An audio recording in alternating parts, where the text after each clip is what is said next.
This is Inside Indiana Business Radio for the afternoon of August 18th, 2022, brought to you by That's Good HR. I'm Alex Brown.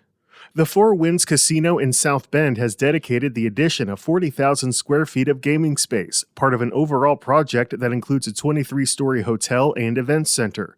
Rebecca Richards, Tribal Council Chairwoman of the Pokagon Band of Potawatomi, said the resort complex brings new opportunities. That opportunity for the local area to experience restaurants, entertainment, meeting space, convention space, and the amenities of a spa and hotel, as well as gaming. The casino expansion adds 11 gaming tables and 850 additional slot machines. The hotel project is ongoing, and Richards says it is scheduled to open in early 2023. Officials have broken ground on a 2-story office building in Fishers that will serve as the new regional headquarters for Wisconsin-based Fairway Independent Mortgage Corporation. The project is part of an $8.8 million development called Techway, located near the Fishers Technology Park. The IU Angel Network has invested $50,000 in a San Francisco-based startup co-founded by an Indiana University alumnus.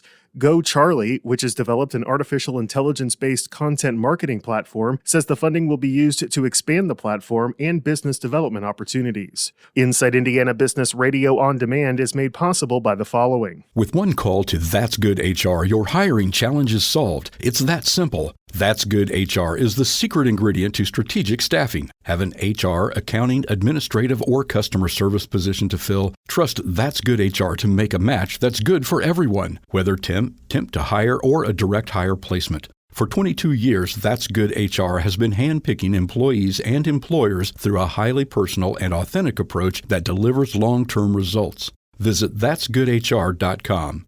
Remember, the match matters. IBJ Media delivers business news covering Central Indiana and the entire state. The Indianapolis Business Journal and Inside Indiana Business are now part of the same family. Look to the IBJ for in-depth coverage of Central Indiana's business community, and tap into Inside Indiana Business for stories that extend throughout Indiana. 2 resources: unlimited business insights that help you stay informed and get ahead. Learn more at ibj.com and insideindianabusiness.com. Governor Eric Holcomb is defending his signing of a near-total abortion ban and brushing off fears of business and talent attraction consequences in the wake of ominous statements from major homegrown employers. Holcomb spoke after a Q&A session hosted by the One Zone Chamber of Commerce, which serves Carmel and Fishers. Asked if he believed Senate Enrolled Act 1 matched with what Hoosiers want, Holcomb acknowledged deep divisions within the state. The governor was optimistic about the state's competitiveness despite warnings from pharmaceutical giant Eli Lilly and Company and engine manufacturer Cummins, released after the bill's passage into law. Both companies expressed concern about how the ban would affect their ability to attract and retain talent. Holcomb didn't share those reservations, saying the state is full steam ahead in every business ranking, including site selection superiority, low cost of doing business, and access to talent. He said, quote, "We have that access to talent. We had it yesterday, we have it today, and we'll have it tomorrow."